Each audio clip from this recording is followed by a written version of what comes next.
Hello and welcome to New York Theater Barn's Newark series. I'm Joe Barros and I'm the artistic director. Welcome. It's Wednesday night and we are so happy to be here with you. This is the 15th virtual installment of our Newark series, and this means that we presented 32 new musicals and 52 writers since March. So we're very excited about that. Tonight we're excited to present excerpts from the new musicals Talk to Me and F.L.I.P.PED. Talk to Me is written by Tim Rosser and Charlie Sohne, and F.L.I.P.PED is written by J. Oconer Navarro. Both new musicals are still very much in development. In fact, tonight will be the first public performance of any material from F.L.I.P.PED. And here is Jen Sandler, Associate Artistic Director. Wow, I am in a world of technical difficulties tonight, but I'm here from my apartment in Hell's Kitchen. Wow, I mean, this is a great night tonight, and you will always get to say that you saw these shows here first, which I think is so cool. And what's even more cool is tonight's shows, all of the writers are winners of the Jonathan Larson Grant from the American Theater Wing. That's right. And tonight's broadcast will also be simulcast to Broadway On Demand. We're excited about our partnership with Broadway On Demand. And absolutely. Something important we wanted to talk about before we get started. Our board of directors and staff have been meeting to discuss ways for our organization to further develop anti-racist culture. Yes, with intention, our company has been conscious about increasing diversity on and off our stage in search of a world rooted in equality. New York Theater Barn is a safe and inclusive home for all artists, audiences, advocates, and allies. As white leaders serving an inclusive group of artists, we are always seeking ways of doing better. Change is coming, and we will be continuing to be a part of that change. Exactly. Diversity is not equality. Black lives matter. Black trans lives matter. Black women's lives matter. All Black lives matter. We actively seek out and curate important culture-shifting stories that we don't know from storytellers we want to hear from. We are doing this in an even bigger way as we stand with our entire community. Black Lives Matter. Here to tell us more about this initiative and New York Theater Barn is a member of our staff, Avital Asuline.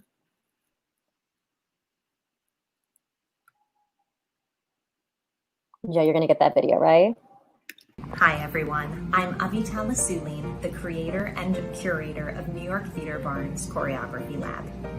As a director and choreographer myself, I have found New York Theater Barn to be the perfect place for both choreographers and writers to collaborate on movement for new culture-shifting musicals during incubation.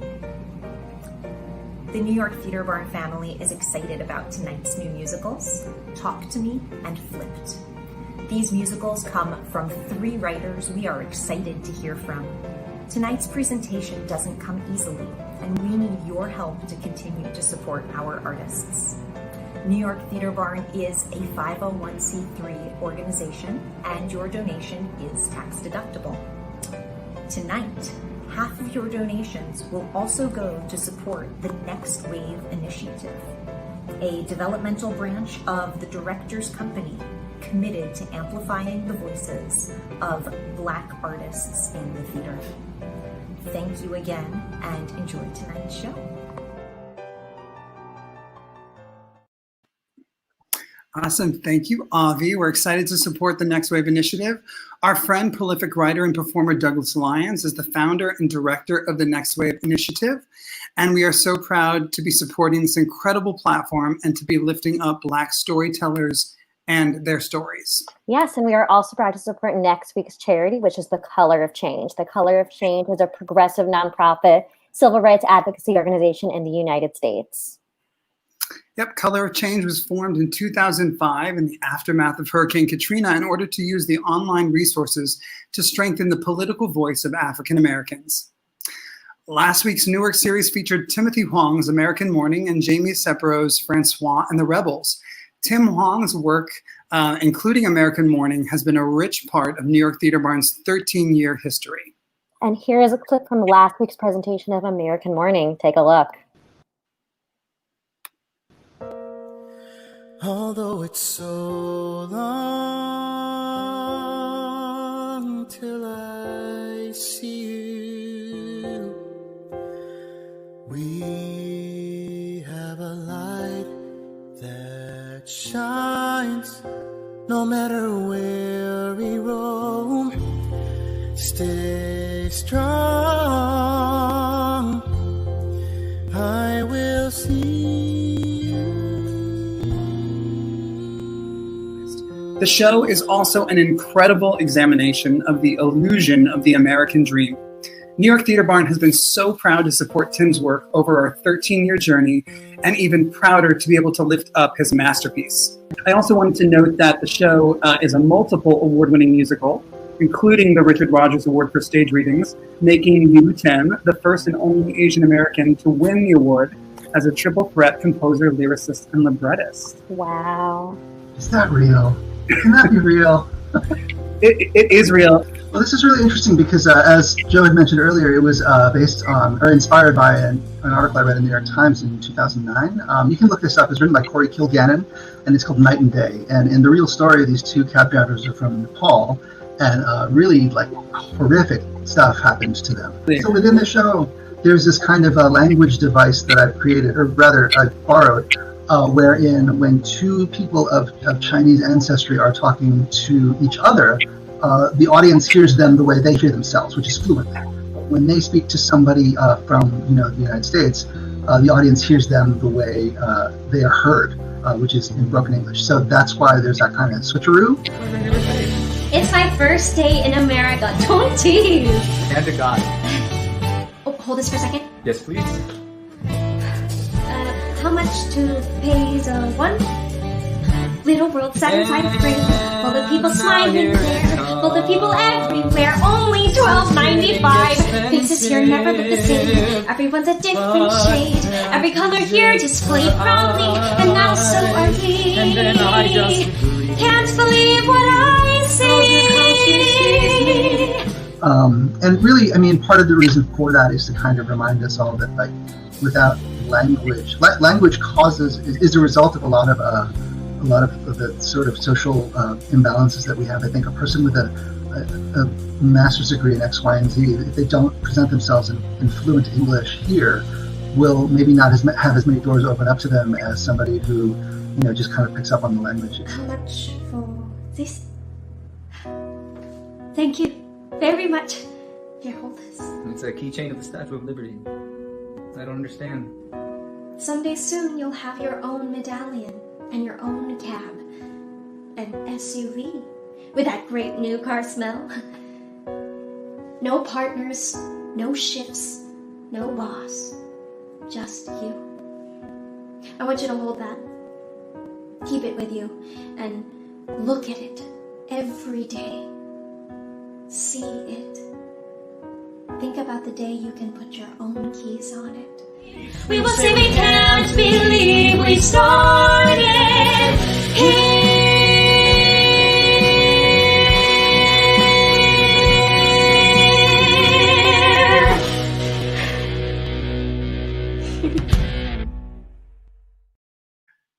And I know that show is so special to this company. We have worked on it from the beginning, so we're so proud of Tim.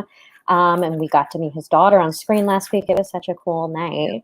Not only did Tim get to give birth to that show, which you said was his first baby, but he met his wife, Laura Brandel, through New York Theater Barn, and then had a baby through New York Theater Barn. Yeah, so we're responsible for that child. New York Theater Barn is literally incubating children. Literally. You heard it there first if anyone's looking for a love connection. So our second show of last week was Jamie Sapero's punk rock retelling of the 1791 Haitian Revolution, and it was an unknown piece to us. It's something I didn't learn in school. I know you didn't learn in school, Joe, and the show was brought to us by our dear friend and friend of the company, Phil-Am. Absolutely. So here's an incredible clip from last week's presentation of Francois and the Rebels. Take a look.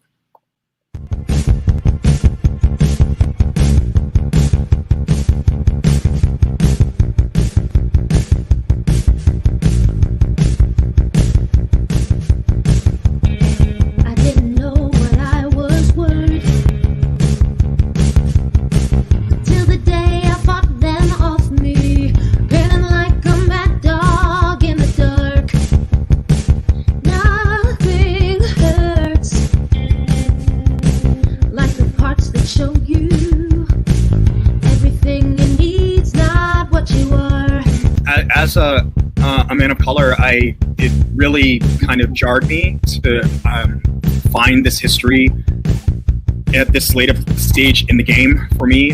Like I was 30 and I found this history and was like, how have I never heard of this? And I just kept thinking about how many times I could have used this sort of like version of a Black hero when I was a kid. And so that was a part of what kind of inspired me to start writing about these characters and got the ball rolling on creating the show. Punk music and rock music was always a Black style of music. I feel like the optics of punk and rock have always kind of geared towards like angsty white teenagers. And I kind of wanted to take that back and make it our own again and show people that just because you're a Black performer or a Black singer doesn't mean you're always singing R&B or you're singing gospel, or like we can sing a lot of other things. I often want to go into auditions and sing something rock, and I'm often told to sing Stevie Wonder. You know. Be bold and be strict, be cautious with time. They won't look right through you if your face is poised, refined. Yes, he sees other girls, but you've got giant plans. The future's all that matters, and it's almost in our hands. A woman's work is never done. Sometimes the battleground that's out there isn't half what's on my mind. So I grew up listening to a lot of like Dashboard Confessional and Sublime and Bad Brains and just a lot of punk and rock as a kid. And often I was kind of made fun of for that and told I was acting white and just, you know, I was a weirdo. And so as I got older and I started studying this history and I came across it, I thought what better music to encompass the energy of a riot and the energy of protest and fighting back against an establishment than punk. Marie, she's beautiful, she's perfect, but even her bright eyes can't stop the weather of this storm. It crept in through my shadow, down my spine, it's bleeding through the cracks between the floor. You won't harm me.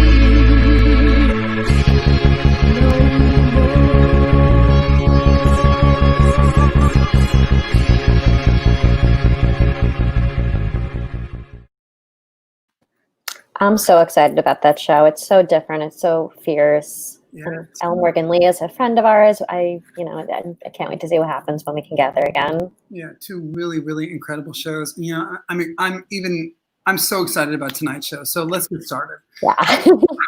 Our first new musical tonight is F.L.I.P.PED, which has words and music by award-winning writer J. Oconer Navarro. Enzo Ramos is a first-generation Fil-Am 30-something who accompanies his traditional immigrant parents, his favorite Tita, back home to the Philippines to celebrate his Lola's upcoming 100th birthday. When unexpected tragedy hits, they are forced to reckon with the deep secrets that rise to the surface. Enzo and his family journey towards speaking and living their truths, which for so long have gone unsaid. And now joining us from his home in Brooklyn is the writer of F.L.I.P.PED, J. Oconer Navarro. Hello. Hey. I'm in Queens. Oh, sorry, in Queens. North of Brooklyn. Yes. Awesome. Well, we are so excited to be chatting with you about your show, especially since tonight's presentation will mark the first performance of any material from F.L.I.P.PED in development. Yes. And I know originally before all this happened, you had a concert scheduled at 54 Below where I also work, and that isn't happening now. So this is now the first time. It is, yeah. I was supposed to have a concert there in August, where I was going to be working on material from the show to present. That's temporarily moved to February, I think. Asked me to do this. I thought I'll take the opportunity to write some songs real quick and get the ball rolling. That's awesome. Well, your work has been featured in New York Theater Barn's Newark series before. In 2015, we featured excerpts from your new musical, The New Peggy, created with Drew Larimore. Yeah. And in 2012, we included material from various projects you were working on, including a show called Detroit City Limits, a gospel pop opera, according to J. Oconer Navarro. You are also an award-winning writer, music director, arranger, pianist, and vocal coach. You've worked on Broadway, off-Broadway. You were the music director of David Cromer's acclaimed production of The Adding Machine, the recent ART production of Moby Dick, production of Benny and June at Paper Mill. Oh, I saw that. And that's right, and directed by Jack Cummings. And you're a part of the music department of the postponed and highly anticipated Broadway revival of Caroline or Change. I feel like we just gave your Lifetime Achievement Award speech. I know. Jay, you're originally from the suburbs of Detroit, Michigan, and you went to NYU's graduate musical theater writing program. So what inspired you to tell the story of F.L.I.P.PED? I think I've always wanted to write the first generation Fil-Am story. That's always been on my shelf of something that I knew I was one day going to write. And I think I'm just kind of at the age where I have enough of that lived experience and I can write the show with perspective and authenticity. And, you know, the last 4 months have just been filled with such difficult conversations and really deep, hopefully deep self-excavation about how to exist like as a person of color, much less as an artist of color. So I do feel a bit of a responsibility to give voice to my specific community. And I've met so many amazing Fil-Am performers in the industry over the last 16 years that I've been here. And I really want to give them the opportunity to play themselves because we never get to do that. They're always playing maybe something else. And I think that's possible, A, and then B, I think it's really necessary. So that's, the show kind of chose me to write it at this time. It was just time to write it. And how long have you been working on the idea for this before you started writing? Not long. I mean, it's probably been since this spring where it kind of started percolating about like what actually the show wants to be in terms of like a structural, other than like the big picture idea of a first generation story. But the idea of going home for my grandmother's 100th birthday is just from my life. And when that actually happened or didn't happen, it gave me some clarity about what the story could be and gave me a jumping off point for what I could dramatize for the stage. Great. Well, you've collaborated with other writers on past shows, especially that you presented through New York Theater Barn. You're working with Jenny Stafford and the incomparable Joel B. New on a show called Awakening. Yes. And you're working with Out of Iceland's Drew Larimore on the new Peggy and with Katie Kring on Onward. Is this the first project you're writing solely by yourself? It's not. I kind of go back and forth. I consider myself a composer or lyricist. And I would join a project just as a composer as I do like an Awakening with Joel. I would be just the music kind of person in a collaboration. I would probably never be like just the words person. But for something that's so personal for this story, you have to be the one to tell it. To be my story. But it just depends on the project and who comes up with it and if we're the right match. But this one just felt like it was my story to tell and my time to tell it. Absolutely. So what is the first song we're going to be hearing tonight? I believe we're doing Discernment. That is true. J.G. Makapugai. So Catholic identity is a huge part of the culture, and it's a big part of my life as well. And I wanted to show that people who consider religious life are normal, everyday people with real human struggles. You know, musical theater loves the nun, but performed in a certain way. So she's playing the character called Penelope, and she's considering becoming a nun, and she's nearing the end of her year of what's called discernment before making any kind of official vows. She starts to develop feelings for someone and then has to consider what that means for her journey. And so this song is basically a prayer. It's a morning prayer conversation she's having on the Feast of the Annunciation, which is when the angel comes to tell Mary that she's been chosen to have Jesus. And how kind of her reaction to that day and how it relates to her own life. Let's take it away.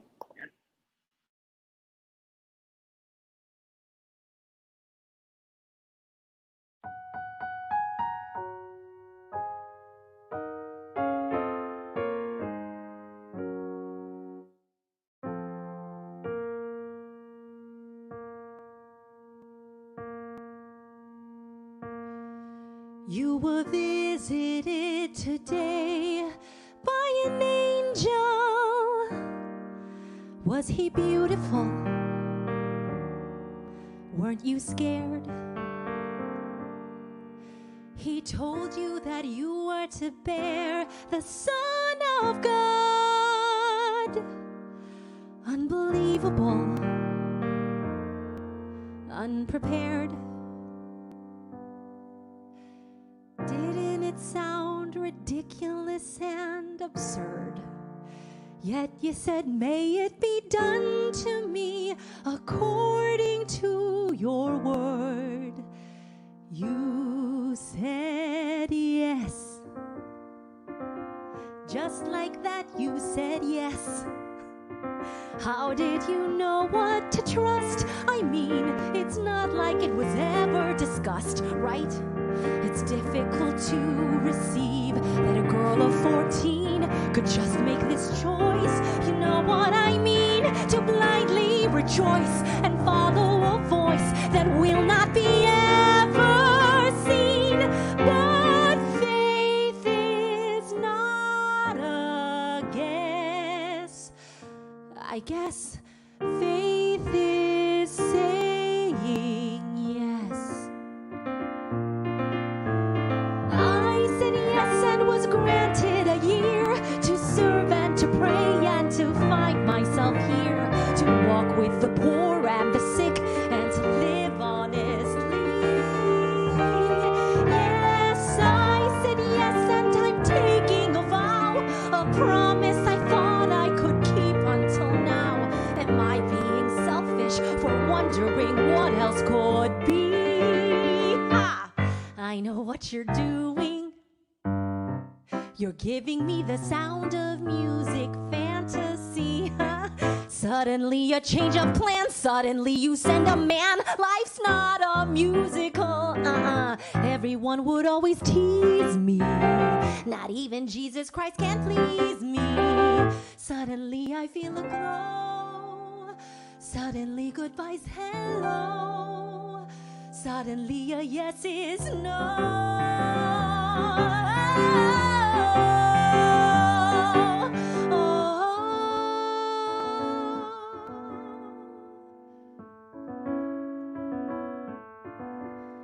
I was visited last night by an angel.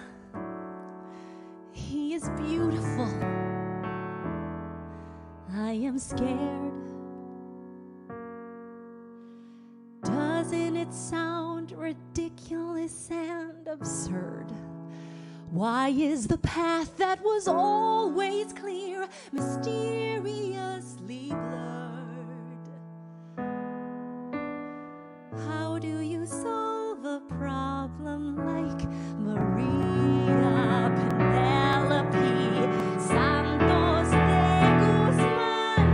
You say yes, you discern, you say yes, and you learn that second guessing's getting in your way. Count your blessings every single day. Faith will grow. I say yes to the I don't know.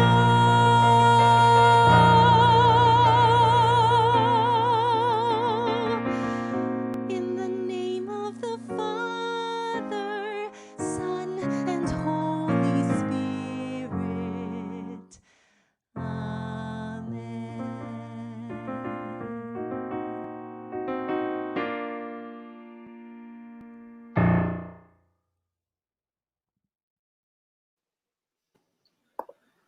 Yes, I love JG. Everything I've seen her in. If you've seen her in Here Lies Love, you're a lucky person. She's amazing. She literally is. And that character, I guess, is going to be best friends with I was gonna say, I guess that character is best friends with Maria from The Sound of Music. Yeah, I couldn't really. You can't ignore the fact that there's going to be a parallel there, and Yeah. Filipinos love singing. We love musical theater, so I think the character should as well. So there's no denying that. So we should celebrate it. Well, she's in good company for people that fall in love that want to be nuns. Yes. I love seeing JG. She's one of my favorite performers. Hi, JG. Hi, Jay. I know she's on here somewhere. He's watching. Oh, there's Tim Wong. He said, "Yeah, baby." Hi, everyone. Jay, this show seems really awesome. We'd love to know more about the second song. Sure. So it's called Archipelago, which is a chain of islands. If you didn't know from geography in middle school. But so one of the big themes I'm trying to capture in the show about kind of Asian households is how much goes unsaid. Like if you don't talk about something, then it doesn't exist, which of course isn't true at all. But that's such a big theme.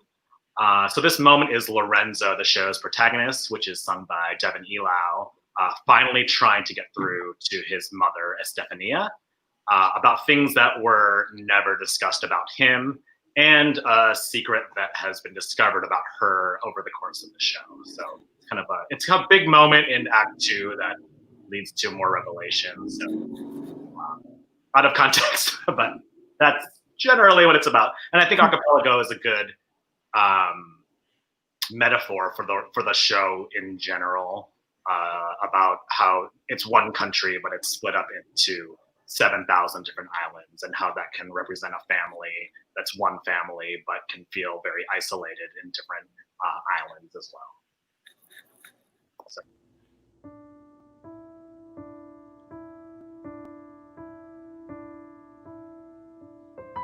Luzon, Palawan, Cebu.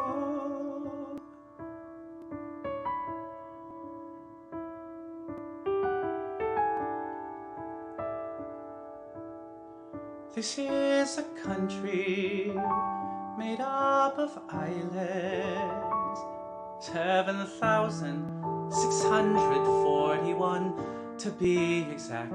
And in this country of many islands, there's no hiding from the unrelenting sun. Well, that's a fact.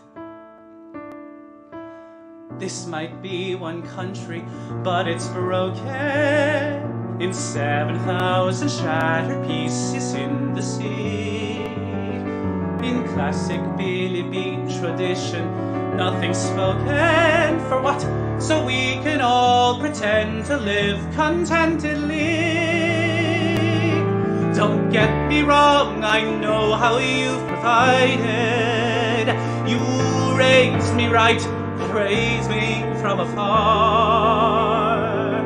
The plates under the ocean have collided, which cause violent eruptions. Then the magma shoots up high and forms an archipelago.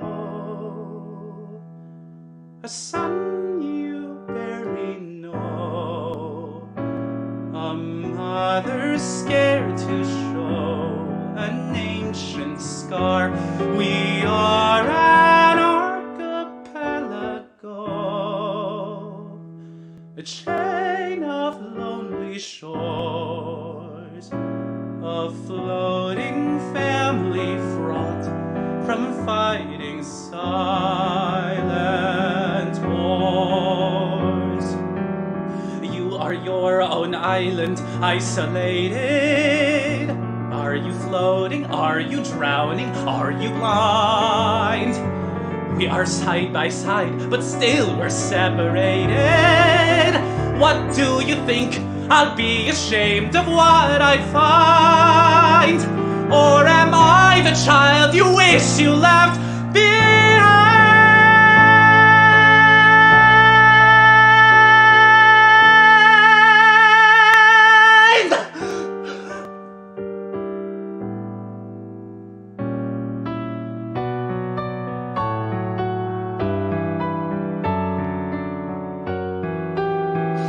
I am an island with perfect sunsets, and the beaches glow with iridescent sand, a salty pink.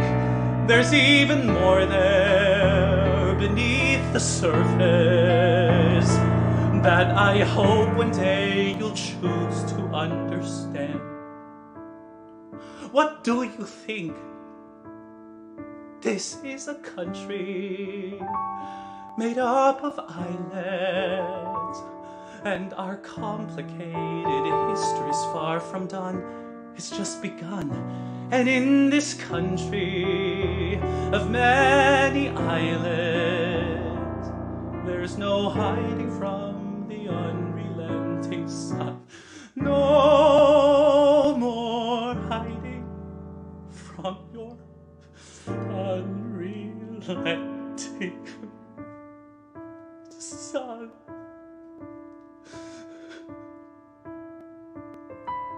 Luzon, Palawan, Cebu, Lorenzo, Estefania.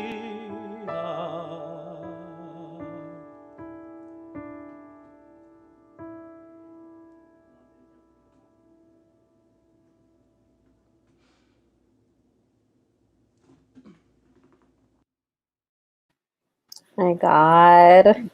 What a song. It's always amazing. Definitely.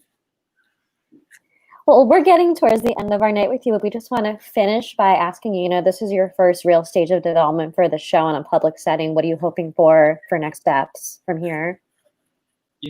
Just even working with these songs with Devin and JG have been so amazing. We've had such great conversation about the characters and just how important it is right now for us to really use our voices. And I feel such a responsibility to lead that up and give them that. And so we are represented on stages because that's so important. And from someone who is coming from Carolina or Change, that story just needs to be told right now, which is why it was so devastating when we got shut down right now at the moment.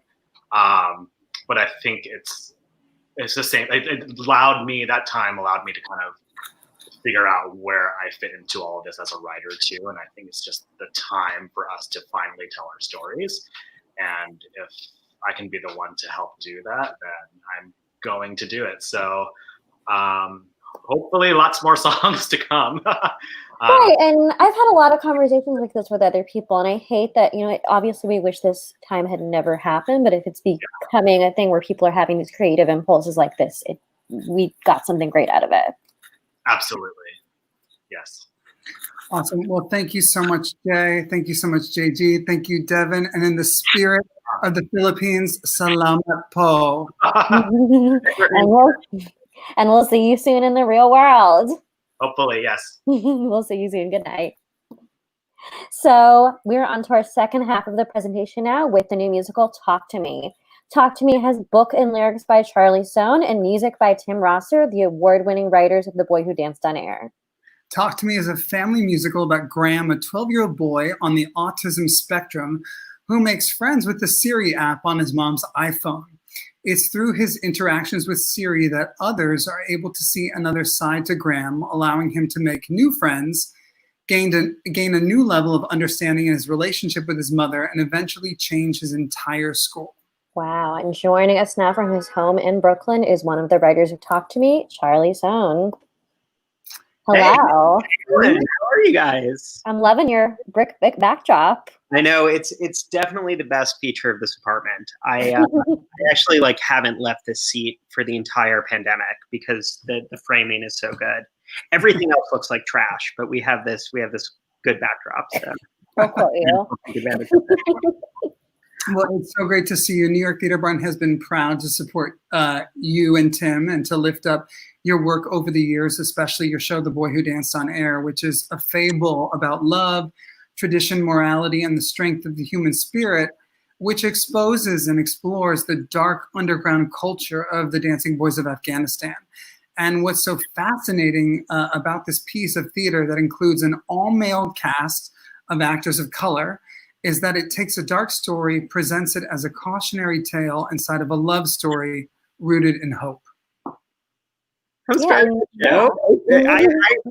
I guess I should just leave. You did everything you needed to tonight. So that's all you need to know about Rosser and Sohne. Have a great night. Bye. Well, if you do want to know more, you guys have won a lot of fancy awards. You have an Ed Kleban Award. You have a San Diego Critics Circle Award for Outstanding Original Score. Just like Jay, you're a Jonathan Larson Award winner. And you also have an ASCAP Mary Rogers Lorenz Hart Award. So many great things to be excited about. Exactly. So literally, it's like, Jay, we just gave you like a Lifetime Achievement Award. You can leave now. No, I mean, I actually want to do nothing but go to New York Theater Barn concerts where they just read your bio. That's the nice. It's so great. I'm really happy to be here, and I have to say I'm happy to be here without Tim for once. Now it's my time to shine. That's right. Well, we miss him. We're wishing him well. I know he isn't feeling well tonight. Yeah. I love him. Yeah. No, I think he's gonna pull through. I think he's gonna be okay. He just. Well, tonight we're talking all about Talk to Me and what inspired you to tell this story, because it's so different and special, and it's Siri is a new thing that we're just hearing about in musicals now for one of the first times, I think. I think it might be the first time. Right, it's like a trademark lawsuit waiting to happen, right? So this was actually New York City Children's Theater, which is a really lovely theater company, was commissioning initially short musicals about kids and technology. And so they asked him and I to write a short musical. And our one impulse was everybody, when they talk about kids and technology, it's kind of finger wagging. It's technology is so bad for kids. It was so good when kids, could play outside or whatever. But as someone who really, likes technology and sort of wanted to engage with the more positive side of it, this article caught my eye. It was in the New York Times about. It was actually a first-person account of this mother whose son was on the autism spectrum and had made friends with Siri, and the Siri app had sort of allowed her son to. There are all these things about Siri, Siri will talk at your own speed, Siri will answer the same question multiple different times. Siri has a wealth of information that, if you are someone who is very knowledgeable about a particular topic, you can find out more from Siri. So there were all of these things that this mother just watched her son finally be able to engage in ways that she couldn't see. She couldn't get her son to engage in the ways that Siri could. And through watching her son interact with Siri, she learned sort of about how to step outside of herself, and meet him halfway. And so that's sort of that was sort of the seed of the story. And so we wrote that as a short, and then New York City Children's Theater was can we do this as a full length? And so we wrote it as a full length. We brought Abingdon Theater Company on board to sort of co-produce, and this fabulous, amazing director, Joe Barros. I've never heard of him. Yeah, I don't know. He's going to be big, guys. So we actually, right before the shutdown, we were going to do a workshop, and so this is actually a great opportunity. Where we actually get to show some of the cast members from the workshop and get to experience a bit of the show, even in a small way. And I know that workshop was going to have Josh Shapiro and Bryn Williams, who we're going to see tonight, Jen Colella, Zach Pizer, all people that are great and people that we are working with.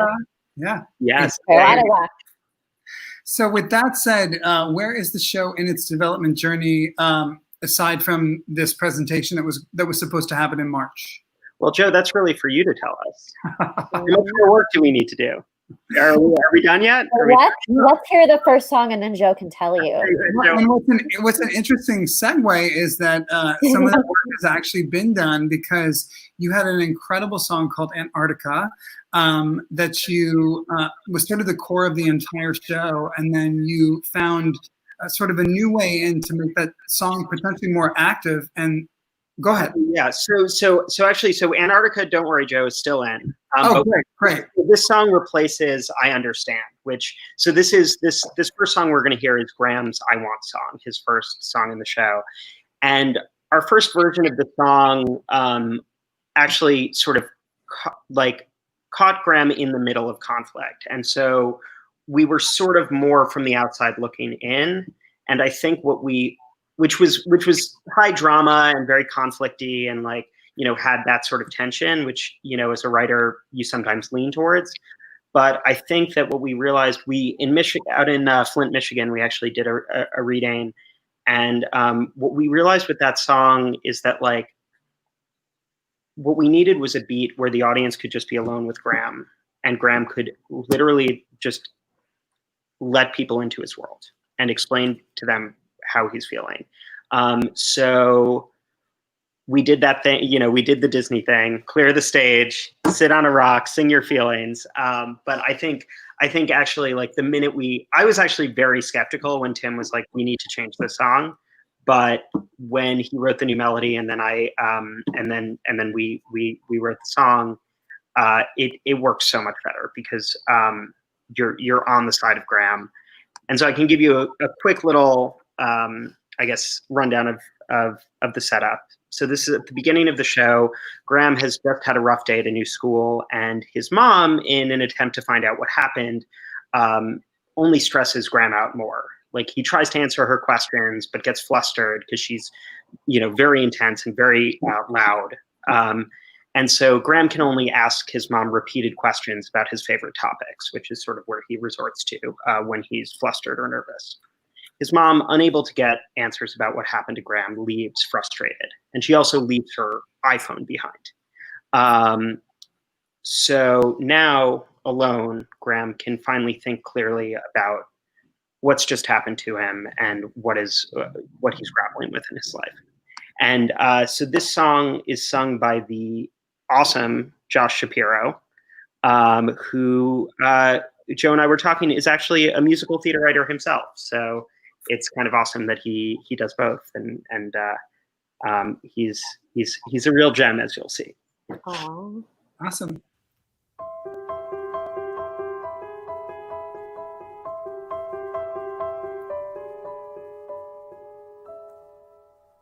Mom wants to know about my day. I start to think of what to say, and then my words all disappear. But now with no one else around, there's much less stress and much less sound, and so my thoughts become more clear. When it's just me, I have time and space. When it's just me, the ideas don't race around my head. I'm good. If only she understood.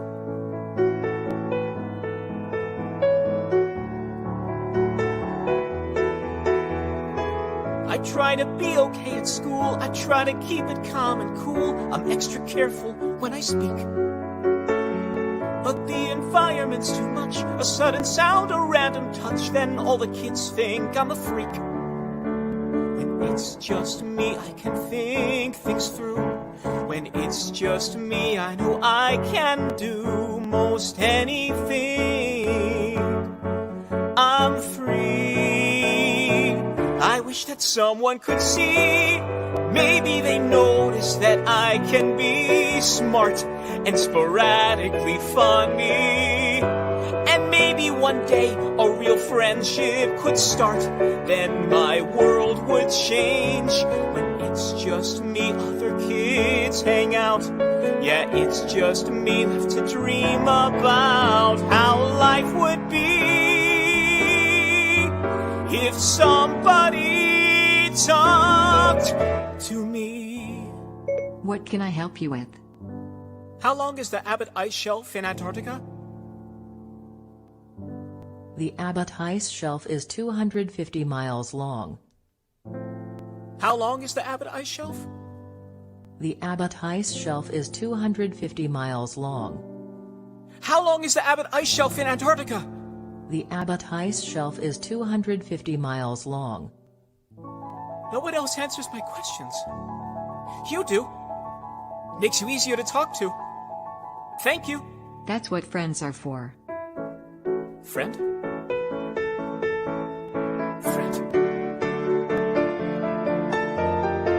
There's so much more I want to know, so many ways I want to grow, but I can't do it on my own.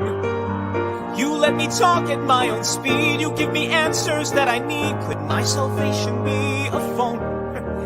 When it's just me like it's been before, then it's just me wanting something more. But now I see that there's so much I can do with you.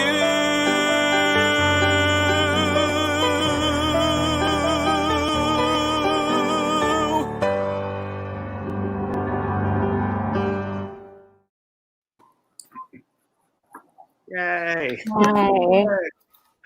Um, He really is so special, and that, you know, the whole idea of the show, it's just so interesting. oh, thank you. Thank you. Yeah.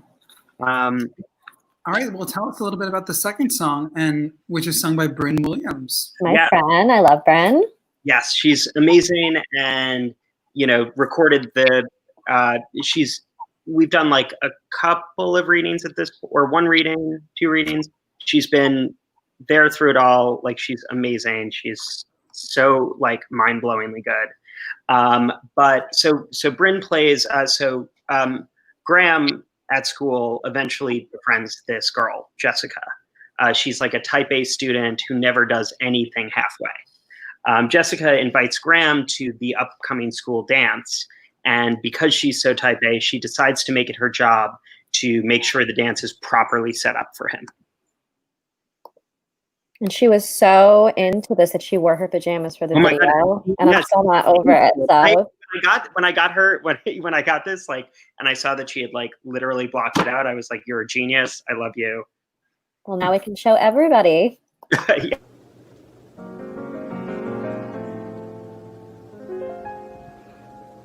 Every day at school, my life is all about grades, and the pressure really gets to my head.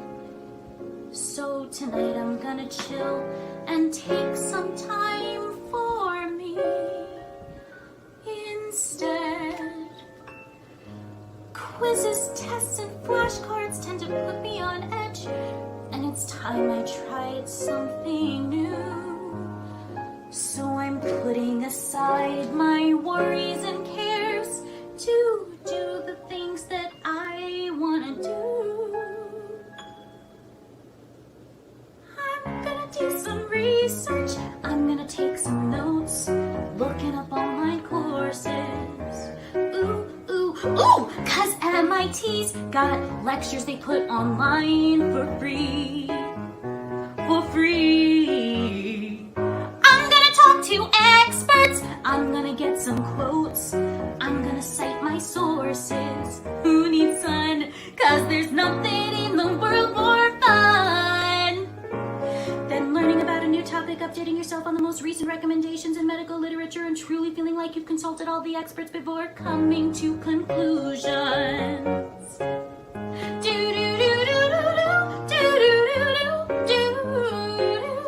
There's nothing in the world more fun. How to create an autism-friendly environment. Background sounds can often lead to the forefront of awareness. As much as possible, find ways to minimize background noises. Cut down on visual overstimulation. Pay attention to lighting and color. The more vigorous you are, the better. Oh, I'm vigorous. And if you think this is fun, the party's just getting started. I'm gonna send some emails, I'm gonna call a teacher, I'm gonna work through the appropriate channels. 'Cause there's no game like making the system work for you. For you. Principal's out of office, I'll find a way way to reach her. I've gotta set a meeting, one-on-one, 'cause there's nothing in the world more fun than developing a plan of action and putting it into practice with the detail and efficiency of a young woman who takes her work very seriously and could one day be president.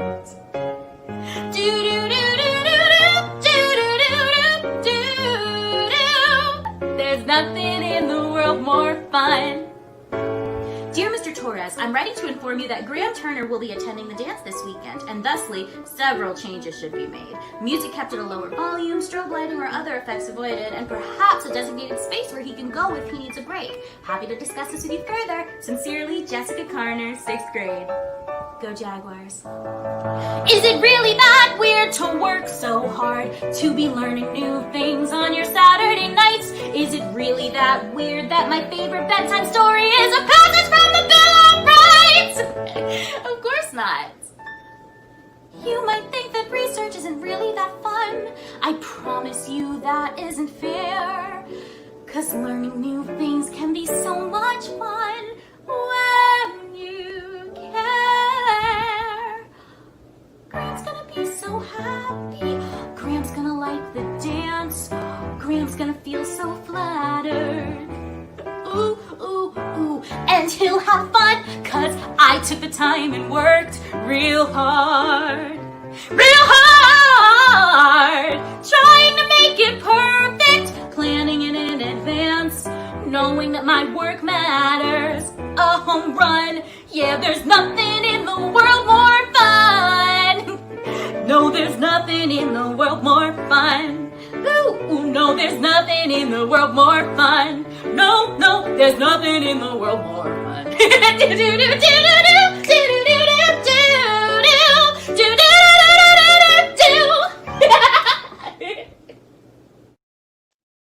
She has just one of the best voices I've ever heard. I tell her this all the time. Yeah. She's the best. Yeah, it's crazy. It shouldn't be allowed. Shouldn't be allowed, but somehow. So we're gonna end. We're gonna ask you the same question we asked Jay. You know, this show is still early in its development. Where do you want to see the show go next? So hopefully, like when we can all be in the same room again, we'll do that workshop. And you know, our hope is to start seeing it in front of audiences. Hopefully, not. I mean, I guess this is what everybody says, but I do think, I think we want to do a little bit of structure work on it, but also I think we're at the point where we do want to start seeing it up on its feet and allowing Joe to sort of work his theatrical magic, you know? Yeah, and I think what's so special about this show is we don't hear a lot of shows where it kind of normalizes the idea of being on the autism spectrum. I think there's a lot of shows that suggest that people are on that spectrum, like Curious Incident and Dear Evan Hansen. I think it's kind of been, it's never said, but I think to have a show where it's really spelled out, I think is a really important step forward. Yeah, and a thing that we've talked about is that particularly in the sort of youth theater family space, that really isn't represented. Like, you'll get more adult musicals where people will be working on stuff that,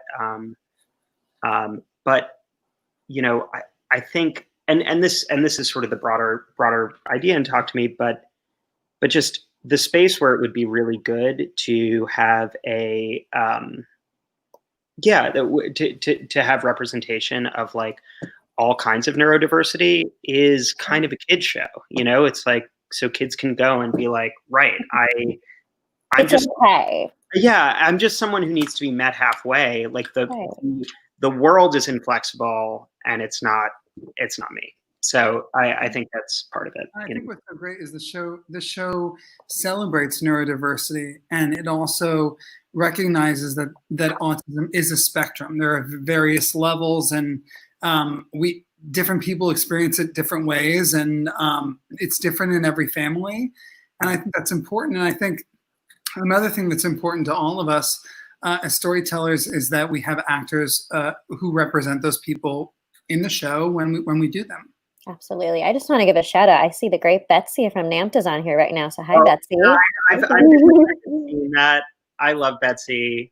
I'm obsessed with her. Me too. I'm gonna have to tell Tim that he missed Betsy because he is also obsessed with Betsy. Fun fact, Betsy King Militello is not just the executive director of NAMP. She is also a celebrated member of the Blue Hill Troupe. Exactly. There you go. That's the thing.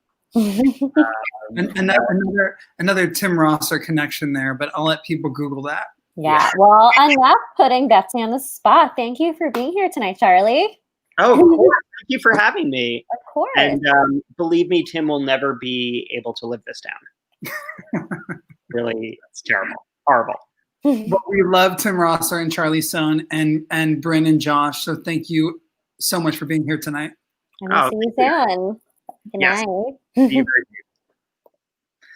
Yeah, that was so much fun. A huge thank you to Katie Kearns for putting her heart and soul into telling stories with us each week. Thank you, Katie, always. And thank you to our video editor, the extraordinary Hector Flores Jr., for his incredible vision and work this week and every week. Yes, thank you, Hector. And thanks so much to the staff, to our staff member, Avital Asulian, for her light and message this week. Thank you, Avi. Well, that's our show for tonight. Join us next Wednesday, same place as always, July 22nd, for our next new work series. We will feature excerpts from the new musicals 10 and Americano. 10 is written by Julian Hornick. And Americano is based on the life of Antonio Valdivinos and is written by Michael Barnard, Carrie Rodriguez, and Jonathan Rosenberg. So thank you for tuning in tonight, and thank you for supporting live theater. I'm about to go out to the beach with my mask on here in the don't rub it in. I live in Hell's Kitchen. Don't rub that into me that I can't go to the beach. Well, anyhow, we look forward to seeing you next week. We're going to hear about Joe's beach trip then. Thank you and good night.